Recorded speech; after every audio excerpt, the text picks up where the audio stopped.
I want you to start CPR, okay? No, I know for a fact that she's dead because I... Do you want to go ahead and try? It might still help, okay? No, I don't think it'll help.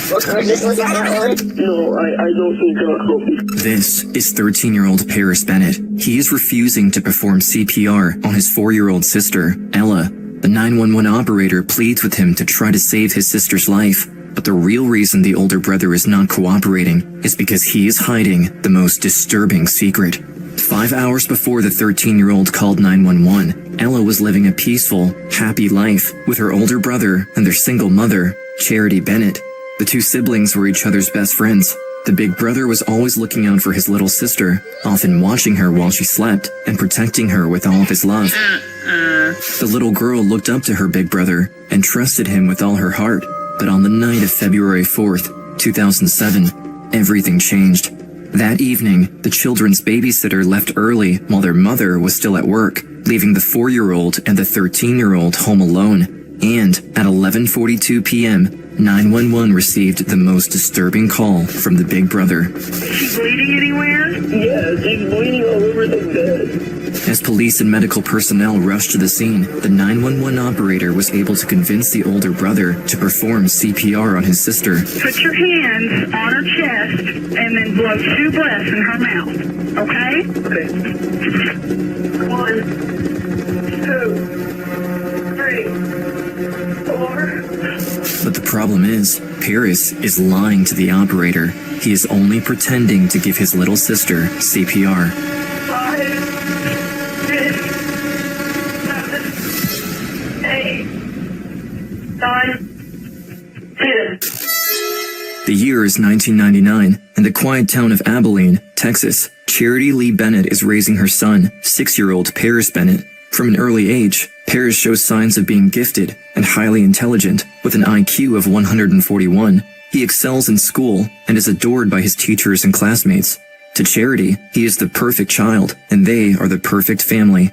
But life hasn't always been easy. Before Paris was even born in 1993, his father suffered a severe psychological breakdown, leaving a young, pregnant Charity to raise a child on her own. Left without a partner by her side and with little support from her own mother, Kyla, Charity stood alone. But instead of breaking, she found courage. She poured everything she had into raising her baby boy, determined to give him the love and stability she never had. In spite of their challenges, things were looking up. Charity and Paris developed a strong, beautiful bond as a family of 2. 4 years go by, and now, an unexpected new chapter is about to begin. The family is about to grow, and this time with a new baby sister for Paris. April 12th, 2002, Ella Bennett is born. I remember putting Ella in his arms, and he was looking down at her, and I'm like waiting to see what the reaction was going to be. And he had this huge smile on his face, and he said to me, he goes, "Oh, Mama, she's beautiful." As her kids grow older, Charity can't help but notice the stark differences between her 2 children. Ella is lively, spunky, social, the kind of child who can light up an entire room. Paris, on the other hand, is more quiet and introverted.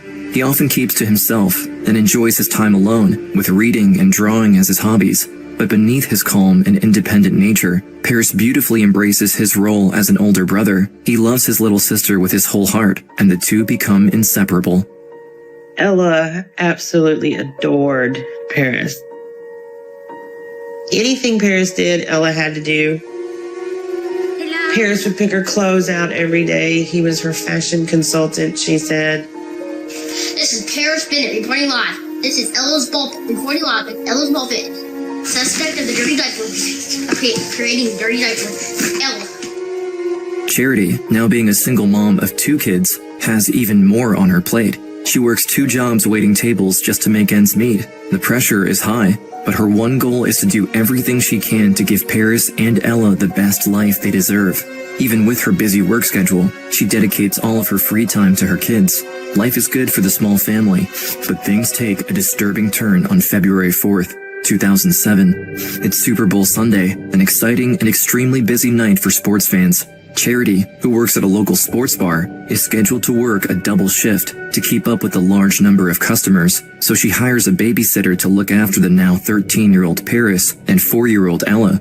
The bar is completely packed, and Charity works hard throughout the evening, with just a few hours left until she can clock out and go back home to her kids. But, suddenly, cops walk into the bar and start asking the staff about Charity. Around midnight, cops are at the front door. They went to the manager's office. They called my name. They told me that my daughter had been hurt. And I was like, you need to take me to Ellen now. Charity is in a state of shock. They quickly leave the bar, and police escort her home. Her mind is racing. She attempts to stay calm, still not knowing what happened to her children, and specifically, Ella. Charity tries her best to not imagine the worst, but the cops' serious looks. You actually need a browser that could keep up. And for the real ones that's been following me on YouTube, you know I've been using Opera's desktop browser. I could pop out any video into a floating window and keep the browser tab hiding behind it. So I'll leave the first link down below to check out Opera browser. Combined with their unsettling quietness, sends a chill down her spine. As they finally arrive, Charity sees her house is blocked off with caution tape and surrounded by dozens of people. Police everywhere, news trucks, neighbors. The entire street was lit up. At that moment, Charity knows something terrible has happened. Unable to be left in the dark for any longer, she pleads with the cops, begging them to just tell her what they seem so afraid to reveal. And that's when her entire world flips upside down. Ella is dead. Charity is at a complete loss as she watches Ella's body being carried out of their family home. The sight is too much to bear. She was in a body bag.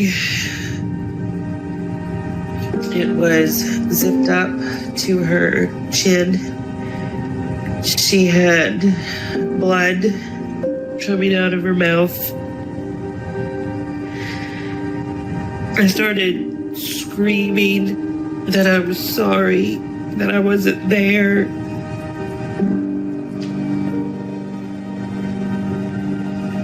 They took her away. And then I just remember just collapsing. After seeing Ella's lifeless body, she finally musters up the courage to turn to the detectives and ask, "Where's my son? What happened to Paris?" They tell her Paris is already at the police station, waiting for her. She lets out a sigh of relief hearing that Paris is alive and well. But as she gets into the police car to go and reunite with her son, something feels off. There's a coldness in the air, anxiously waiting to arrive. Charity's mind is racing with questions. And what's even more disturbing is that deep down, something about this moment feels oddly familiar to Charity. An unnerving feeling history is repeating itself. And that's because 30 years ago, when Charity was only a child, her family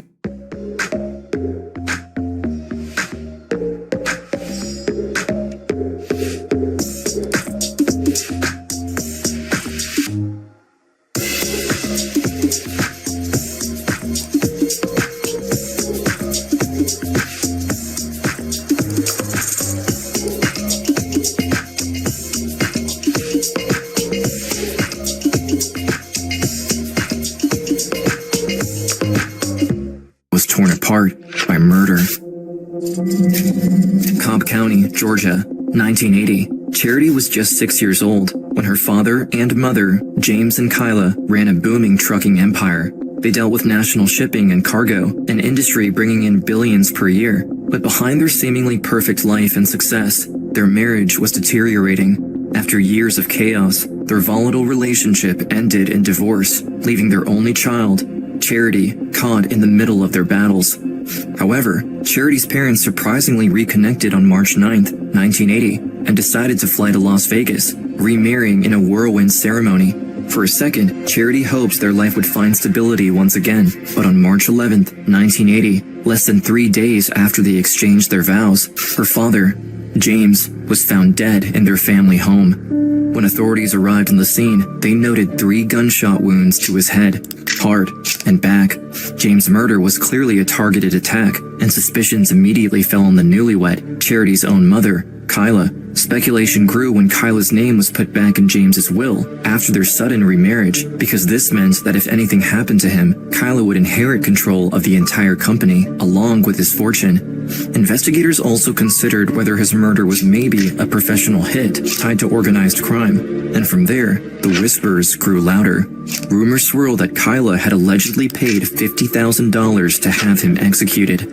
Detectives were quick to question her about the murder contract, and Kyla admitted she had asked about it, but claimed it was only out of curiosity. Without any other leads, Kyla quickly became their main suspect, and prosecution spent the next 4 months building a case against her before finally taking her to trial. For 11 days, jurors listened to all the allegations and the evidence, or lack thereof, and the verdict came back as not guilty. Kyla walked out of court a free woman. In the eyes of many, she had beaten the odds. The killer was never officially found, and the weapon never recovered. Kyla returned to her life of luxury. Now in complete control of their business empire, she began raising Charity on her own. After her mother's acquittal, Charity grew up haunted by the loss of her father. Everyone around her believed that her own mother was her father's killer, and as much as everyone tried to shield Charity from that possibility, it followed her. Her classmates would taunt her over and over again. Kids would come up and say, "Oh, I hear your mommy killed your daddy." It was a constant presence in my life. Meanwhile, at home, Charity felt neglected by her mother. With her father's absence, her mother, Kyla, fell into a lavish and reckless lifestyle, drinking and doing drugs, all while running the family business, leaving no time for little Charity. Kyla continues insisting that she did not murder her husband, Charity's father, and that she had been framed, but it didn't matter what the truth was, because the relationship between mother and daughter remained strained. As the years went by, Charity focused on her education, eventually graduating from high school with honors. But in spite of her achievements, the love she craved from her mother was still missing. Beneath her calm exterior, she was hiding a secret. The pressure, the loss of her father, and the years of loneliness finally caught up to her, and she desperately looked for a way to silence the noise around her. For the next 4 years, Charity would struggle with an addiction to drugs, but at age 18, she decided to start fighting back and got clean. With a new lease on life, Charity got back on her feet and obtained a university degree in family development psychology. Her quest for purpose grew even stronger when she found out she was pregnant with a baby boy. Then and there, a new chapter had begun. Someone's popular. I've been selling stuff on eBay. Handbags. That rug you gave me? Sold. Find what you love, sell what you don't. I'm gonna get you a really good price on those earrings. eBay. Things people love. Paris was born, and later, her baby girl, Ella. Even though motherhood gave Charity a second chance, she was never able to fully move on and heal from the trauma she went through as a young girl. The relationship between Charity and her own mom, Kyla, remained complicated, and the pain caused by her father's death echoed throughout the years.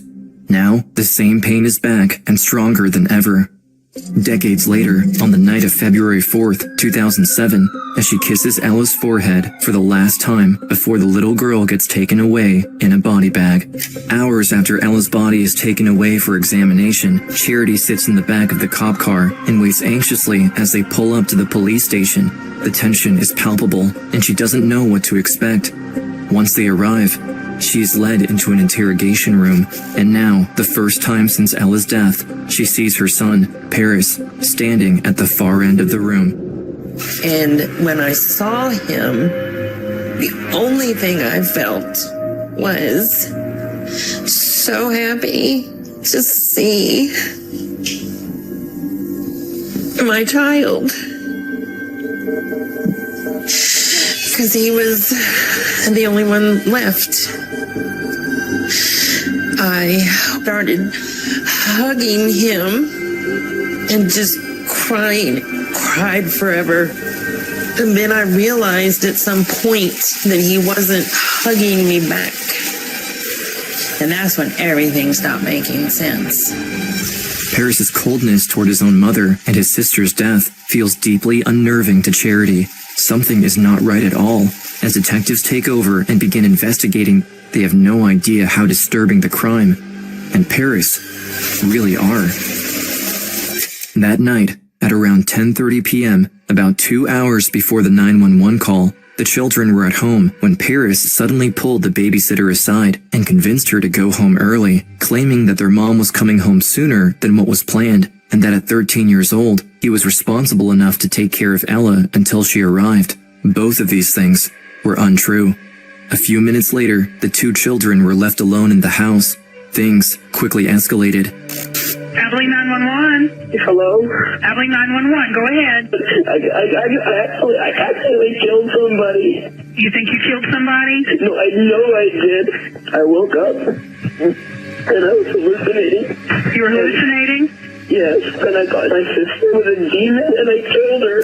Seemingly frantic and in between tears, Paris appeared helpless to the operator. On the other end of the line, she urged the teen boy to perform CPR, a suggestion he initially resisted, insisting it was too late. What I want you to do is take her off the bed. No, I know for a fact that she's dead because I... Do you want to go ahead and try? It might still help, okay? No, I don't think it'll help because... Come on, Paris, work with me. The operator is forced to plead with him as she believed time was running out for the little girl, but unbeknownst to her, it was already too late. Paris? Yes? Take her off the bed and put her on the floor. Okay, hold on. What I want you to do is I want you to put your hands on her chest, okay? And I want you to push 30 times. I want you to count. The operator continued to guide him through the procedure while waiting for the officers to arrive, but once they did, they found Ella lying face down, meaning there were no signs that anyone performed CPR on her. The entire time Paris had been on the phone, he had only been pretending. He never actually tried to save his sister's life. I went to see him that night. I was like, I don't believe you anymore. I think you killed your sister on purpose. All of a sudden, he became a completely different person. It's like he no longer had to keep up this act anymore. He looked at me and he said, "Y'all are so stupid." He laughed at me. Growing up, Paris always seemed like a gifted, quiet boy and good-mannered child, caring and looking out for his sister. But now, Charity looks back in horror and wonders if there was more than met the eye with Paris, hints of strange behavior, or clues that he could have been capable of something like this. Paris, what is your problem? People that have had siblings, they tussle, they wrestle. Sometimes you have to pull them apart. 95% of the time, they got along well. But despite any issues she had with Paris, she never thought he could ever harm his little sister. February 10th, 2007. Ella's funeral is being held at a local church. Family, friends, and members of the community gather to say goodbye, to remember a beautiful little girl gone far too soon. Ella wanted to be a singer. I don't really know what to say at a time like this because Ella, she was a pistol. And she always said what was ever on her mind. She brought life into everybody. The small town of Abilene, Texas, is in complete shock. 4-year-old Ella Bennett's horrific murder made no sense. Charity doesn't know what to do. Not only did she lose her daughter, but her son is the one incarcerated for the murder. While struggling with her grief, all eyes are on her. To the community, it was Charity's fault anything like this had ever happened. It was her fault for creating a monster. I remember people discussing what kind of books did Paris read and what kind of video games did he play. I believe Charity got the brunt of that because even if it's a book that he's reading, well, who got him the book? And even if it's a video game that he's playing, well, who allowed him to play that game? Charity took a lot of heat for her situation. People were very cruel to her. She'd be in a shock. Oh, you're the mother that, oh, your son, you know, In the midst of the community's criticism, Charity was broken. Her first love, Paris, just took the life of her second love, Ella. She feels as though she's lost both her children, but the reality is, Paris is still alive, and she is still his mother, despite the cruel betrayal. But just like everyone in the town, Charity never saw this coming. Charity needs answers. She needs to know what's wrong with her son to ensure she gets justice for her daughter. I had a psychopath checklist youth version administered to Paris. And then reevaluated. His assessor told me, you deserve to know that your son is a sociopath. But everything only gets harder once Charity starts preparing for the trial. With her 4-year-old Ella dead and her only living child being the one to take her life, she has to face the fact that by being there for each of her children, she risks failing the other. When I would go talk to a district attorney, I had to be Ella's mother. When I went to talk to a defense attorney, I had to be Paris's mother. And if I tried to put Paris and Ella together in my brain, I really got close to insanity. The trial begins nearly a month after the tragic event. The messiness only worsens once she finds herself standing in the middle of the courtroom. At one point, sat in the middle because I can't choose sides. They're both my children. Deep inside, Charity faces the reality that there's nothing she can do to bring Ella back. She realizes that she must make one of the most difficult choices she could as a mother, and in that moment, she chooses to stand by Paris's side, refusing to abandon him. But now, she does. In real estate, everything is in the details. Adobe Acrobat AI Assistant helps me confidently manage contracts so I can keep all parties on the same page. With AI Assistant, I can summarize key details in seconds. It even identifies differences in contracts. And my clients, they can go straight to Adobe Acrobat and sign right there. Adobe Acrobat and AI Assistant help me focus on what really matters, helping people find a place that they can call home. Doesn't see him as the innocent boy she once raised, but as the murderer he has become. He needs to be accountable for his actions, and she decides to love him in a new way, not trying to save him from justice, but making sure he faces it and gets psychiatric help. After Paris killed his sister, I was not trying to get Paris off. I wanted to get Paris help. On August 15th, 2007, after months of trial, Paris pleads guilty to capital murder in juvenile court. He's given the maximum sentence for a juvenile, 40 years. With Paris now spending most of his adult life in prison, Charity makes a promise. I told him that I was always going to love him no matter what. And then I also promised him that I was always going to do the best job I could to be his mother.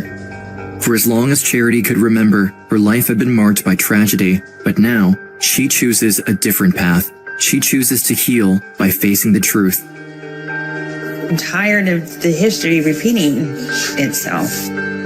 I have been able to forgive Paris for the worst thing imaginable, but I'm never going to be comfortable with it. In order to have my own sense of peace, to have integrity, it's time to stop the pattern. Now, Charity is determined to support other families going through trauma. The night that Ella died, I made her a promise that something meaningful would come out of her death. So I set up the Ella Foundation to prevent violence by sharing our story. Charity is an advocate for children's mental illness rehabilitation, speaking loudly about getting proper help and support for kids that might be heading down the wrong path due to an unmanaged mental illness. She does everything in her power to make sure that what happened to her family never happens to anyone ever again. Ella's memory continues to heal the wounds of tragedy that defined the Bennetts for nearly half a century, and through Charity's voice, Ella continues to offer a second chance to families who have lost hope in healing. You're right that it will never bring Ella back, but it does keep Ella alive. I can't change Paris today, but maybe by doing this, I can help with changing somebody else's child.